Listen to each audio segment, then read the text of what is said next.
system, and it will go a long way when we do this, because later we'll see why we need this new model of learning, adaptive learning. And then, so a lot of other members, ODeLAN, thank you so much for all you've been doing.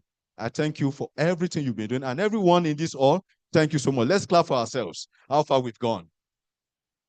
Thank you so much. So, like I mentioned, the landscape of education has undergone profound transformation.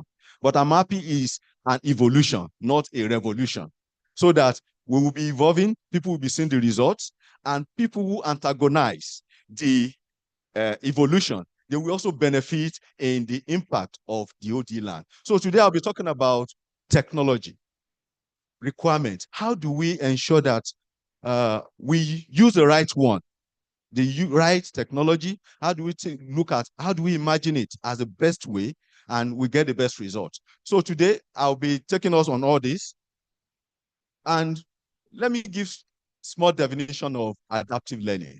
And adaptive learning is an approach that ensures that we can use technology to fit learning to the needs, to the skills, to the strengths and weaknesses of learners so that they can move at their own pace. And what we are saying is that if you look at our fingers, they are not the same.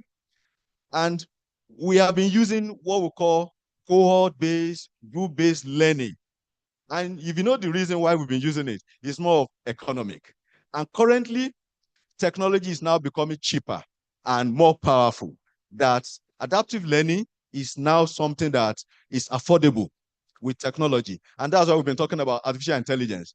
We know that artificial intelligence has been around for more than 2-3 decades, but because it was expensive, was not really available to everybody. But today is available to everyone. And that's why we are talking about adaptive learning, which I feel is one of the best ways we can impact our society in this age. So when we're talking about adaptive learning environment, ecosystem that supports adaptive learning and relies more on data, artificial intelligence, you need feedback, you need analytics to show that students are making progress. Where they are not making progress, you give remediation solution to ensure that students are able to move forward. And let me give an example, analogy of adaptive learning. How many of us have used Google Maps? Have we used Google Maps to locate, to get to a destination? And it's a form of adaptive learning. It knows where you are, and then you tell it where you are going. That is your learning journey. You've told it where I'm going, and then when you are going, it tells you, it gives you a plan. At times, it can give you 2 or 3 routes. Go through this. So whichever route you pick, you move, and when you make a wrong turn, it does what? It reroutes you. It does not complain. It encourages you and keep on doing that. So that's the same thing we're talking about adaptive learning. That, okay, students can learn. We have a learning plan. If they make mistakes, they are not making progress, it reroutes and take them back to where they're supposed to be and learn. And why is it possible for Google Maps to do that? It's because it's getting feedback data, real-time data. So data is important to adaptive learning. And that is the key that we need to look at today. So, ladies and gentlemen, why are ALE, adaptive learning environment? They are important for Nigeria and Africa. Why are they? First, when you look at a bridge the educational gap, we still have it. For example, UNESCO in a report in 2023 mentioned that Africa has about 98 million out of school children. We know the problem is there. Don't we know that the problem is there? That we have a lot of out of school children. And what can we do? The chairman of this occasion mentioned yesterday, with our population, can we build more physical facilities? We cannot do that. Because in Nigeria, we have no less than 10 million out of school children. Can we do that? So adaptive learning can do that. And then we can maximize the resources we have if we plan it very well. Technology is to help us so that we can reach more people at a lower unit cost. And again, enhance open and distance learning. For example, most institutions running open and distance learning, we're already using a form of adaptive learning, flexibility. Let me give us a good example. Students can, what we call on-demand exams. How many people have been involved in on-demand exams? It's a form of adaptive learning because in the face-to-face, you need to write the exam at a specific time. If you're unable to write it, you have to wait for the next semester. But in ODA environment, it is not. It's adaptive, it's flexible, and you can keep on moving on. So it's very suitable to OD learning. And workforce development and lifelong learning. What is it? We have a lot of, as we have so many out of school children, we also have so many out of school adults, people who are out of school. And that's why in ODA we are saying they are learners because we keep learning. So people who are working, how will they be able to go to university or gain more skill if we are not ready to use adaptive learning? So some of these things are the reason why adaptive learning is very important. And infrastructure challenge and digital divide, we must not shy away that digital divide is still with us. We are still having challenges in terms of technology, infrastructure. And now we have another one that is compounding it, which is artificial intelligence divide. How do we solve all this? But like I mentioned, adaptive learning is actually resource intensive, but with the technology now, it's possible to use it to get the best out of adaptive learning. So these are some of the reason why it is important that we embrace adaptive learning. And I'm happy we're already doing that, but we can optimize it. So what are the momentums behind adaptive learning? First, global adoption. You can see everybody is adopting open distance learning because they've seen that that is the way that's the way we should go. And the reason is that you can work, you can earn, you can do so many things at the same time without wasting your time. And then for employers, they want to find a way where it's cheaper. An employee that you want to sponsor for training can still continue to work with you. It does not need to take leave, take 1 year or 2 years or even 5 years, study leave before he could get his degree or get skilled up. So next one is adaptive AI and data analytics. Data is there. We are churning a lot of data. As we are seated here, we are individually generating data because as you are seated, you have a spatial location, and we can also know whether you have moved or you have not moved, whether you have spoken. So we are generating a lot of data. So what do we do with the data? Data is driving the adaptive learning. And then post-pandemic digital shift. You know, pandemic was more of a blessing to open distance learning. So these are some of the reasons why adaptive learning is gaining traction. Yeah, let's quickly look at core technology requirements to drive adaptive learning. When we look at this, let me even first give us how do we imagine adaptive learning. We want a situation where a learner is able to, first of all, plan his learning, plan his journey. Everybody cannot go at the same pace. If your capability is to handle just 2 or 3 courses in a semester, why not go for that? Instead of taking 7 or 8 courses, and then you are able to do very well. So it's about competency. It's not about certificate because things are changing. Employers are now waking up. It is what you can do, not what you know. But you need something that you know before you can do something. So the key thing is we must be teaching people so that they can apply the skill they've obtained. So we want a situation where students can plan their learning. The system can also tell them, oh, I noticed you have not been interacting in the discussion group, in the forum. You have not been doing assignment. You have been submitting your assignment late. Something that tells you that keep tracking the student. We know a lot of universities in Nigeria, we're having challenge of getting transcript for students.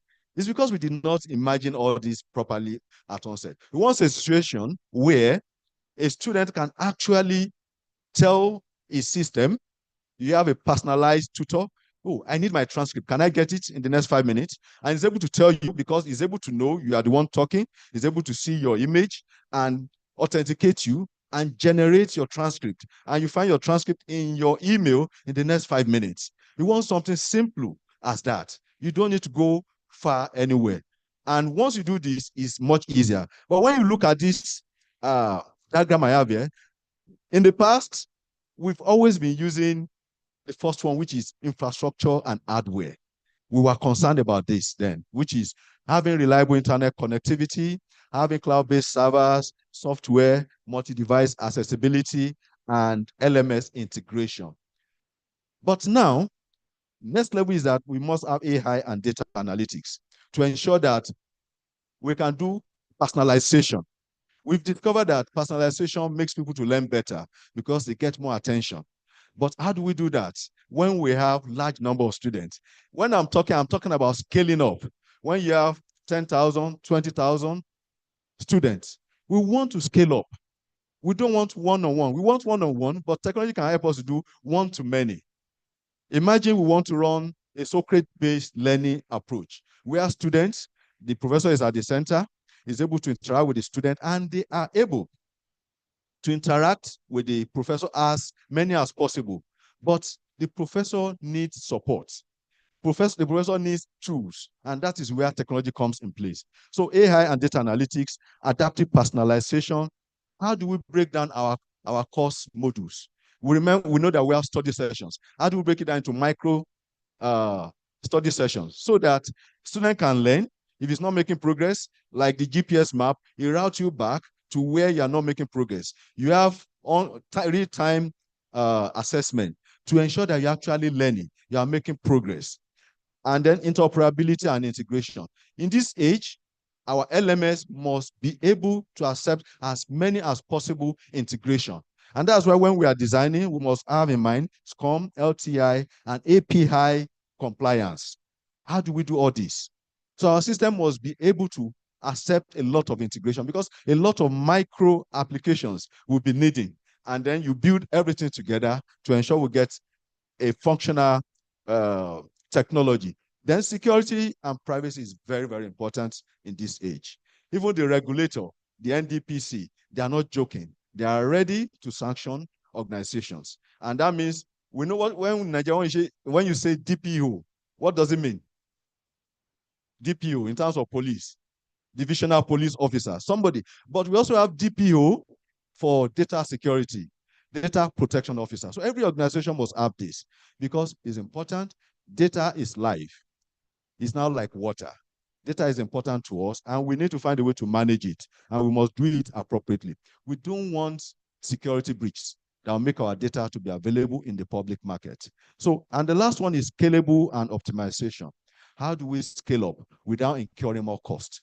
How do we ensure that we are able to scale up when the number of students is increasing? What we are saying is that we have a lot of people that needs to be educated, and we must be ready to use technology to support them. So there is what we call technology regulatory framework for adaptive learning environments. And when you look at it, I mentioned data protection, privacy. It is very, very important that we comply with that. AI and healthcare standard, we need to find a way to ensure we have all these standards in place. And then public-private partnership. I remember Professor Bekare, he brought different models, partnership models, but most institutions in Nigeria are not ready to embrace those partnerships. We want to do what we call winner takes all. And the ecosystem will not grow if you want to do winner takes all. We need to collaborate. Let people in health tech, let them focus on their area of specialization. And we in academic, let's focus on our area of specialization. And if a university feels he wants to have his own startup, health tech startup, do that so that we can free people so that they can focus on their core competency areas. And this is why this regulatory framework is very, very important.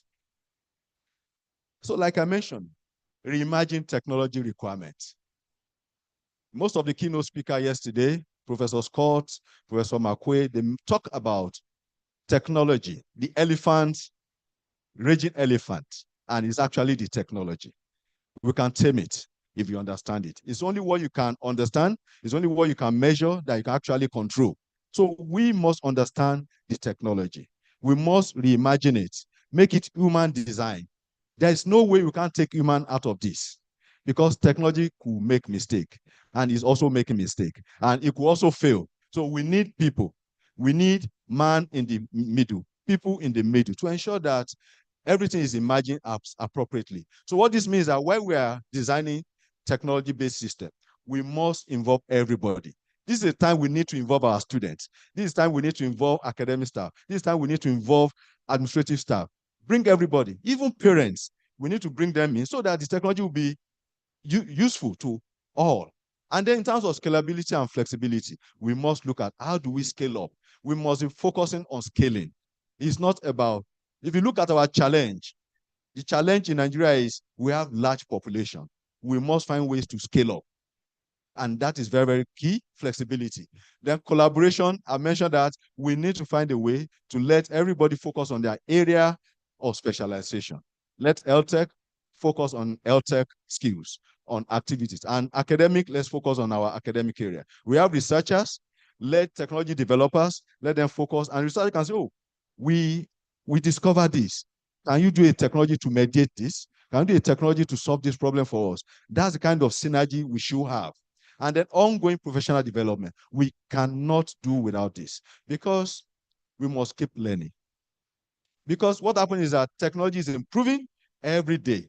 Every year, what you learned yesterday is no longer valid tomorrow. So we must keep learning. And university must find a way to invest in in providing capacity development for staff. And even for students, it's also our duty to give them capacity development. So all these are things that we need to look at as a university. Okay. And I want to quickly give us a short case study because technology, you have to imagine it. You have to start planning it. You don't have to wait till when the problem or the challenge is actually before you. And for example, we started about 2 years ago, and that is Move Open University, and we have challenges running to thousands of students. And I want to let you know, just 2 days ago, we hit 10,000 students enrollment. Thank you so much. But at the same time, we have retention rates of 85%. So what happens to the 1,500 students? How do we support them? How do we make sure that they are there? These are challenges we are facing. But when we scale 5,000, we started having, in terms of email, in terms of resources, they were fully consumed. Because if you need to scale with personnel, you will not be able to meet. It's not really that sustainable. So how do you maintain personalization at scale? How do you scale up without compromising quality? How do you support students at a distance? Personally, we've discovered that students like personal support. They want, that is a driving factor. Because we know dear learners can actually be isolated. They can be disconnected. But how do we provide support to them? Real support. How do you give personalized feedback? Feedback is also something we've seen. It's no longer like, oh, sin. If you remember, if you look at your primary school or secondary school assignment, the teacher will say, sin, good, very good. But feedback should go beyond that now. You should be able to explain to the student, you got this because of this, because of this. This is where you can improve. We discover all that. And we are working to ensure that we get personalized feedback. So strategic approach we've used. These are the problems. AI for students, intelligent AI agents that can monitor students, provide information, and flag students at risk. Oh, it looks at, you've not been watching the videos. We've been able to discover that students, we have two forms of videos, short form, long form. Short form is just 10 minutes, and long form is 20 minutes. But we discover from analytics that student drops off after 5 and 6 minutes for the short form. But for the long form, they drop off from 10 to 12 minutes. And based on that, we have adjusted our video length. We have reduced it to 5 and 10 minutes. So that's analytics. Then AI content development. We have been using adaptive learning, AI content to help in content gathering.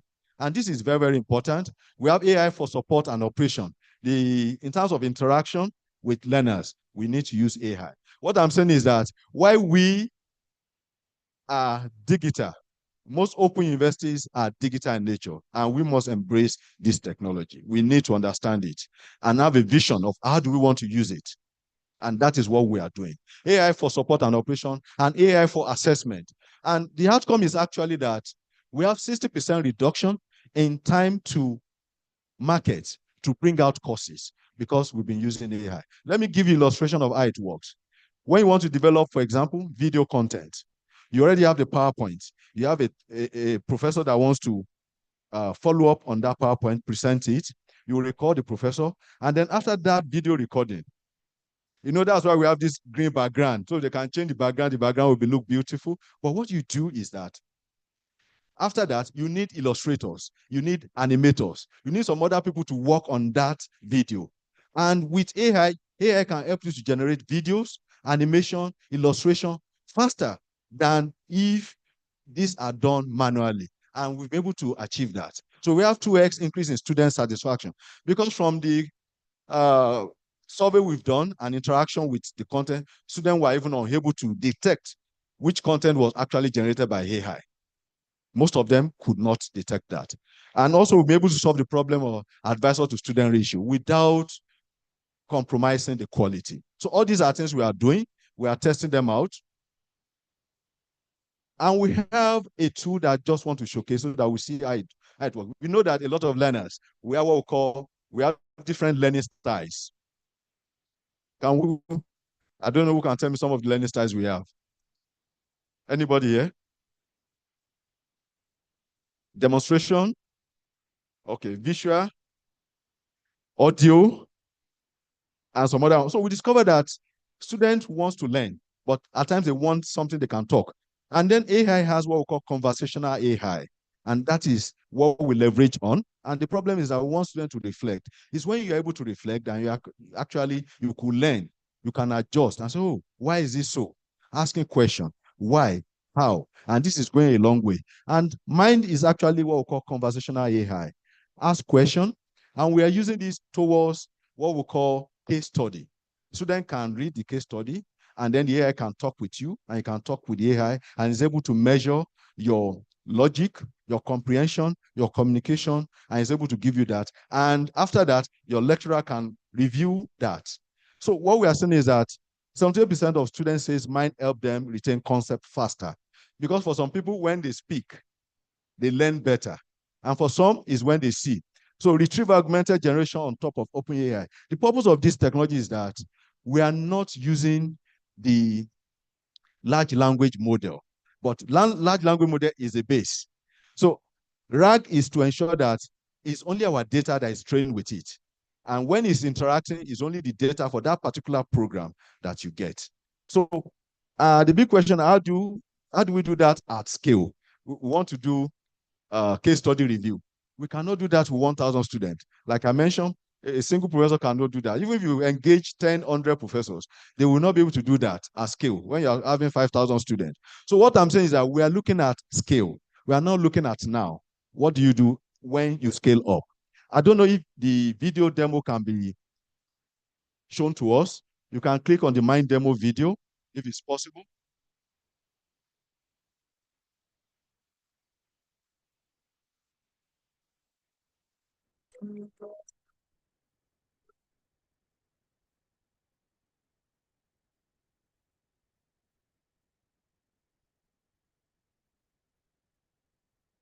Welcome to Mind. The first thing to do before accessing Mind is to check your internet connection. Make sure you have a stable internet connection of at least 15 Mbps, a quiet environment, and a working microphone or headsets. Also, review your case study materials ahead of time.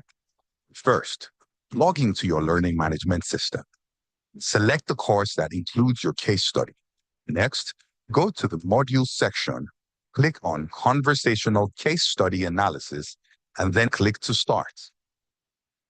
This will launch Mind and begin your session. Welcome. As the CEO of Airtel Nigeria, I'm here to discuss strategies for driving growth while maintaining our leadership in key market segments. As the business development manager, you play a role in this process. We have 5 minutes for this discussion. So let's focus on key decisions for sustaining market leadership. I think Airtel can explore the market further by ensuring that it penetrates rural areas, especially areas that do not have internet access at this time. That's a good start. You've identified some key areas for growth. Let's delve deeper into your suggestions. First, you mentioned penetrating rural areas with internet access. How would you implement this strategy considering the challenges of infrastructure and cost? Okay, for the rural area dwellers, I do not think they'll be able to afford the services that Airtel is looking to render. However, could Airtel convince other telecoms companies or generally other businesses to migrate to those areas to ensure that they are making money from other partners, other businesses, as opposed to depending on money coming from the rural dwellers? That's a great point. Encouraging Airtel to move into those areas can diversify income sources and reduce reliance on rural dwellers. Thank you for the discussion. Bye.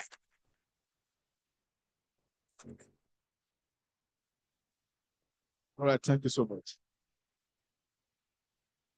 So it means that we can extend technology to help us and support professors. And it's not that technology is taking over. And in terms of content generation, you now know that it's possible that a professor can actually record a 30-second video, a kind of introductory. And when you pick that video content, the professor can continue to become perpetual presenter. Yes. You know, we view this artificial intelligence, the large language model, as it's like you've gathered knowledge of several people. It's like you have gathered knowledge of several people together, and it's now made available to us to use. So what this means is that to develop video content, for some time, it could take 3 to 5 days. Even some could take weeks before you develop video content for people who have been involved. But technology is able to help us to achieve that. Now we need just 30 seconds video of professor. Record that, and then we can pass all the slides, the content, and then the professor will be talking. So we can say, oh, you already done it. But now, what should be the concerns of professors? What type of agreements, what type of contract should you sign with a university, or what type of contract should you sign with an EdTech organization? These are questions we should find a way to solve. This is possible. And now, those video content, you may not even know if you are not very keen that they actually not directly from the professor. They are able to clone the voice, clone the body language, the way you are moving, your gesture, everything. So what I'm saying is that we must find a way to use it, and at the same time, must find a way to look at the shortcomings. And that means we must start planning, looking ahead. What are the issues? What are the challenges? We must tame the elephant so that it will not become elephants in China shop. So for example, 1,146 videos produced between August and December. That is massive. And they could be produced quickly. Unit cost of video production reduced by 65%. Production speed increased by 4% without compromising learning efficiency. So what I'm saying is that AI did not replace our content team, but it only gave them superpower that they could do better and faster. And these are things we need to consider. And then in terms of support, thank you. In terms of support, we need to find a way to solve the problem of support at scale. Most time we promise 24-hour support, but do we really give 24-hour support? We do not really give that. But technology can help us to give 24-hour support.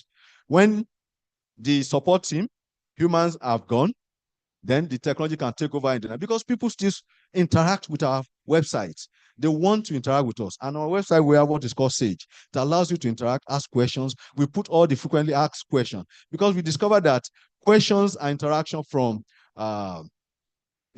prospective learners, they are divided into 13 buckets. And we'll be able to pack that into the system, and it's able to answer you, it's able to give you the requirement, it's able to give recommendation. And those one that is not able to solve, you get it in the morning. But the truth about this is you may not even know if you are not told that you're actually interacting with a machine. But we have decided that we'll let people know that you're actually interacting with machine, so that if you don't want to interact with the machine, then you can get human support. Okay, these are some of the links to the project. So key takeaway, they are as follow on the screen. Which one resonates very well with you?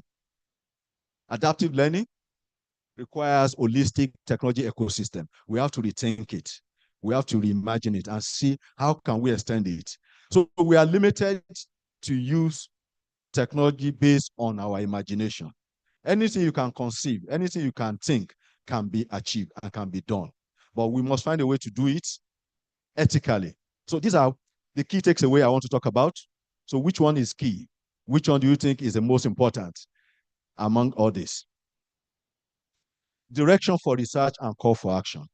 There are so many things we can do. First is, can we co-create with AI? Investigating how AI tutors can complement without replacing pedagogical experts. What do we need to do? These are answers I expect we have from this conference. And also, personalized learning, how adaptive learning can cater to students with disability. Most time, we don't pay much attention to people with disability, marginalized community, and different learning styles. Some people who do not even fit into the existing learning style. How do we solve their problems? Then we have ethical use of AI, bias, and fairness in adaptive learning. It's not all roses. It's not always something that is smooth and good. Then next is that scalability and cost-effectiveness deployment. Are we sure AI is actually making people to learn very well? It's actually a longitudinal survey, a longitudinal research, and which we must start to do now to be sure that people are actually learning, to be sure that this AI is not actually a Trojan horse, that is actually not helping us as we are thinking it is helping us. So call to action for policymakers, governments, invest in digital infrastructure. We need to have it. But this technology can help us to scale it, to optimize it. For example, how to solve the problem of out-of-school children, we can use open schooling. We don't need to build at every region, every community, new physical classroom. But if you have a central one, people can use it. You can even have mobile classroom that is digitized and people can use it. Educators and institutions, training capacity is very, very important. Technologies and health tech developers, we need to collaborate. We need to bring everybody on board. And I'm happy what ODeLAN has done. Bringing people in K-12 in is very, very good because the output from K-12 is what is coming to the tertiary institution. And we must carry them along too. Then researchers, we should conduct empirical and longitudinal studies to show that we're actually doing it right and we are making the right impact we are expecting. So thank you so much. This is the conclusion on the screen. Thank you so much.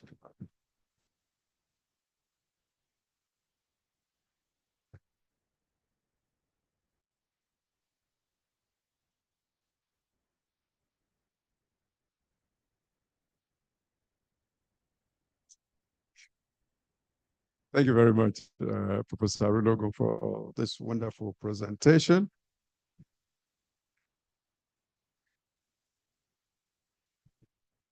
Yeah, yeah. Normally,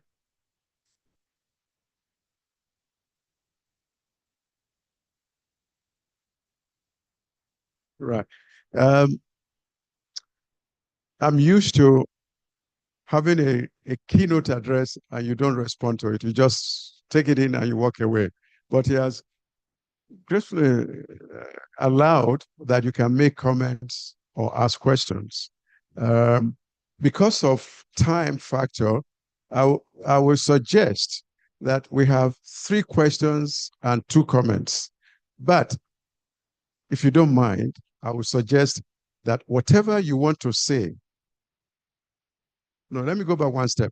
Jerome Bruner, for those of you who are familiar with the philosopher, says that anything can be taught in an intellectually honest form to anybody at whatever age. So that means anything you have in mind, even if it's a paragraph you are thinking of, or a whole paper or a whole book, you can compress it into one sentence. So if you want to make comments, if you want to ask questions, please, it has to be one sentence. When it goes beyond one sentence, I will stop you or I will not allow that to go on. So the first one is Prof. Yes, you do one sentence. Any other person coming in and another one sentence. Oh, only two people can do two sentences. I mean, one sentence each. Okay, another sentence. Okay, 1, 2, 3. Where is the fourth one? Nobody. Oh, fourth one over there. Yep. And one more. Yeah, thank you very much. So we start with Prof. Does this work? What? There.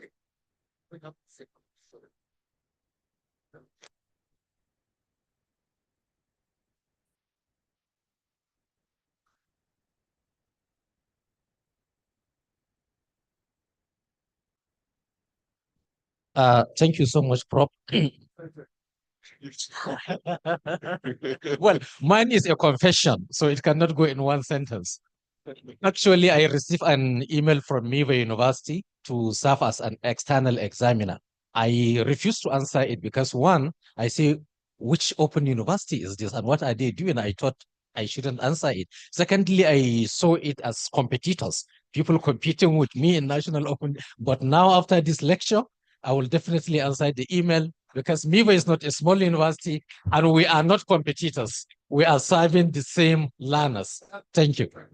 The second.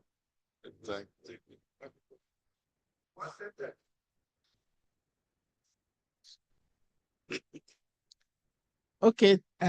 Good morning, everyone. This is not a sentence, Prof. My genuine concern has been about tertiary education lecturers who have serious apathy about technology. And we are pushing ourselves into an area where we think the use of even the mobile phone is very, very important. What advice would you have for such laggards? Sorry. That's a 3-sentence question. We'll manage that. Yes, please. Yeah, please take. Yes, I think that's better. How did you measure 65% efficiency you made reference to? Thank you. All right, thank you so much. Let me start with the first question I received is about we are trying to solve a problem, and we all agree that we have problem in Nigeria in terms of how we are going to educate our people. And we cannot use existing models to reach that large number of people. And if we don't do it now, our children may not be able to live comfortably. Even if we have gone, they may not be able to. And that's why we need to do the right thing. So we are not competitor in any area, but we can compete in the area of innovation and ideas. So thank you so much. I'll be expecting your email and response. And for people who, I remember there used to be time we say analog, digital professors, but now everyone must be digital. That is the way we are going. And that is why you see the large number. You look at the number, how ODeLAN has grown from 10 to 500 members. So what encouragement I would say is that organizations should also find a way to put in policy that will ensure that people do capacity development. For example, we have a policy that if you are our visiting lecturer, if you are staff, all the staff in the university at MIVA, you must go for at least 3 trainings. 2 of it, we recommended Commonwealth of Learning, who has this platform. You must provide that, and you must do that. So what we are saying is that people must change, and that's the important thing, because change is already here. Thank you so much. And to your question, how we measured 65% efficiency. Yes, we look at first how much we've been spending to develop video content. And we look at the cost. Then we also look at the time to turn out. And that's what informed that percentage. We see it, and it's actually real. Thank you so much. Good. Thank you. May we take just 2 more? 2 more comments. That's one. Sorry? Question online. A question. Online. Okay. Could you flash it for us? Flash the question online. At what At what age should adaptive technology be used with the students, especially mobile learning? Thanks for the succinct presentation. So I repeat that. At what age should adaptive technology be used with the learners, especially mobile learning? All right, thank you. From research, it's been shown that, let me first start with this aspect, that this same technology that we are trying to use is also a form of distraction to learners. And it can also make them to be disoriented. It can even waste their time. And that means there is need for monitoring and supervision. So if you have somebody that is less than 15 years, that is not in university environment, the parent must monitor the usage of that technology, because it's distracting them. And that's why we say learners. They are students that are actually self-motivated. They are not students that will just be crawling on social media. We know that the future of education is networking, social, and digital. But at the same time, there must be supervisory roles. So to your question, from 16 years and above, that is what I would recommend for to use adaptive learning without supervision. Are you done? Yes, I'm done. There was one more question. That's one. There's a comment. Which one? Okay, they want your contact. That's done. You have a comment or question? Or question. Thank you, sir. Sir, considering the situation of data these days now, how expensive it is now. Okay. What measures have you put in place to help your learners or prospective learners? Do you have something in the space that will reduce the amount of data consumption on the learning that is involved? Thank you. Yeah, thank you so much. Very good question. When we started, we do what we call providing data, dongles, but we stop along the line because when you look at the cost. But what we've done is to ensure that our content are light in terms of resources you could use, and also to ensure that you could have offline usage of our content. Once you download it, it's available for you to use. We will encourage that. But what we could do as a nation is that, why can't we get what we call zero rating for educational institutions across Nigeria? This is something that is possible because we've seen that internet has been a tool for progress. Even the startup that was mentioned, Cowrie Card, those students then, because they had access to internet, they were able to innovate. So internet is a tool that we can use, and then as a nation, we can find a way to make it readily available or affordable. So that is the situation now. Thank you very much. I think he deserves a round of applause. Okay, I was going to steal the chairman's moment, but he's back. So let me hand over the gift presentation. That's where we are now. Yes. Okay. Thank you.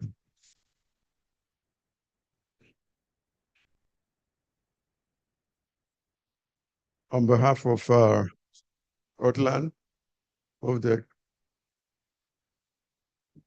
sorry? Yes, I know. Oh, okay. Oh.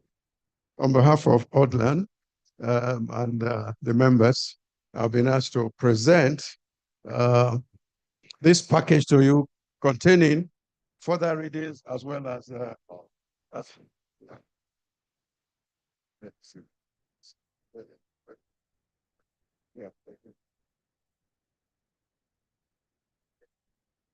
this is an appreciation award presented to Professor Tayo Arulogun in appreciation of your participation as keynote speaker at the third Open Distance and E-Learning Association of Nigeria International Conference 2025. So congratulations.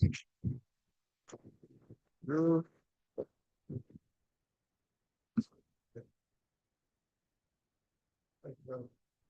are other things to read, so you may Yes. If I may make a closing remark, yes, or you want to do something? Okay. Oh, you want to? Actually, what you can do is to take the picture and show it to Viva and say you've come to, yeah.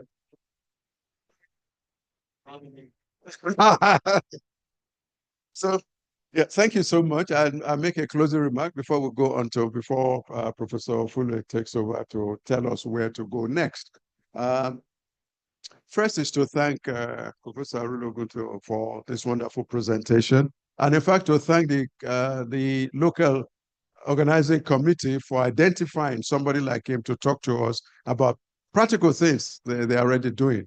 And that goes to show that in the field of education, there is no more competition. It's all collaboration, partnership, and all that you need to do, and cooperation. So there's no reason why, and I hope it's going to happen, there's no reason why MIVA could allow its students to take a number of courses and get credits with it.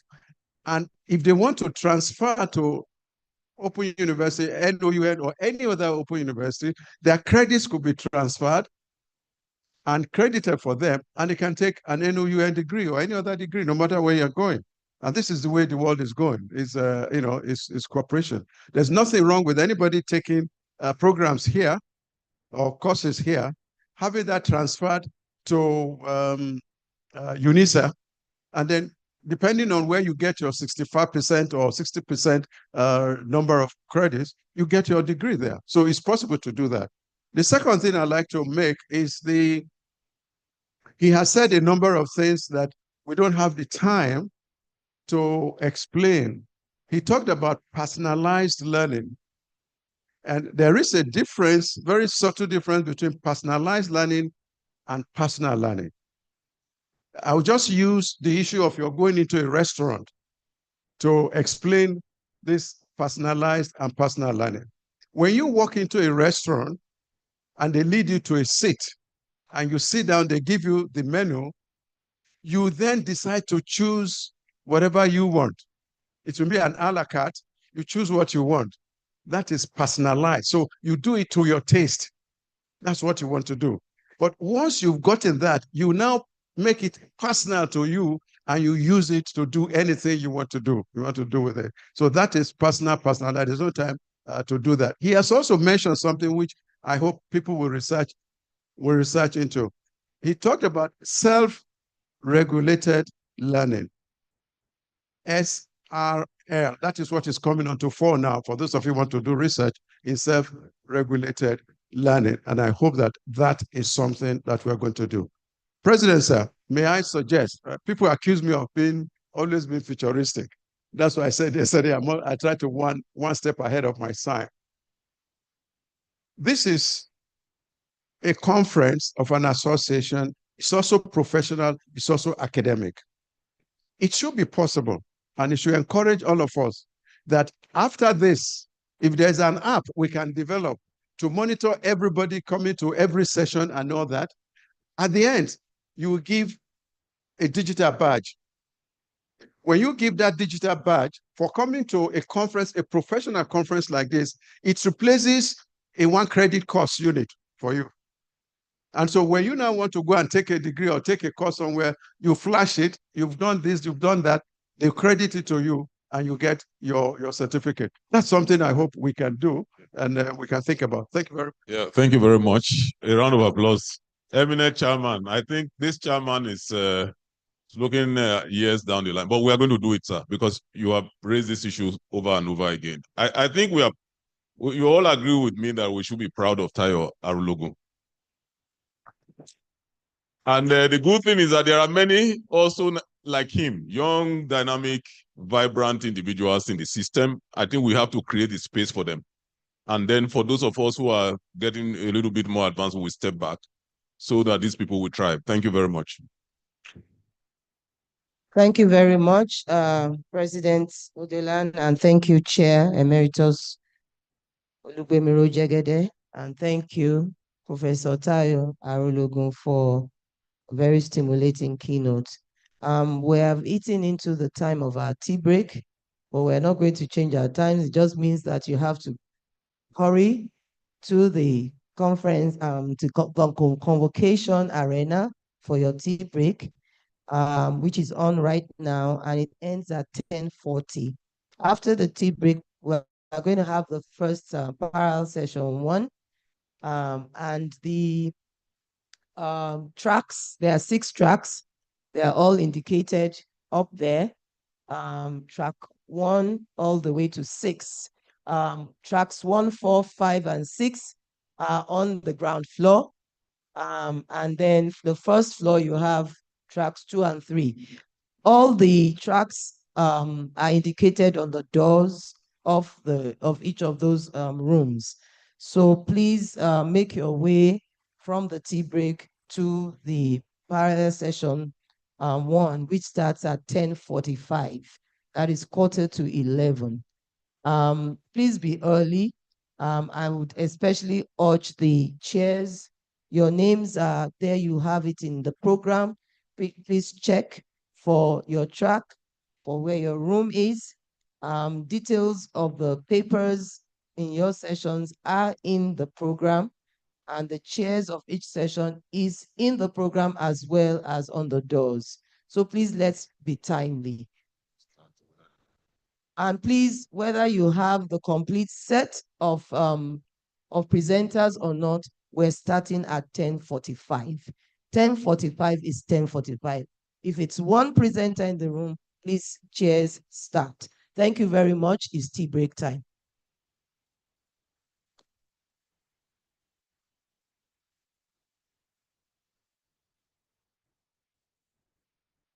Better we make arrangement for our tea to be taken.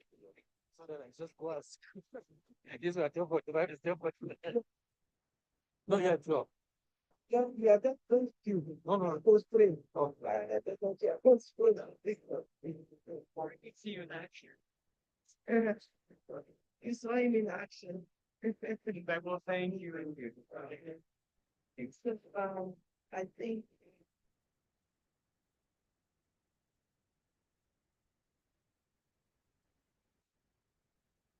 Not the temple.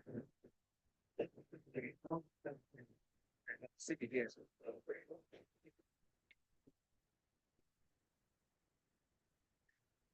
But that was the time of the game. That most can pass it.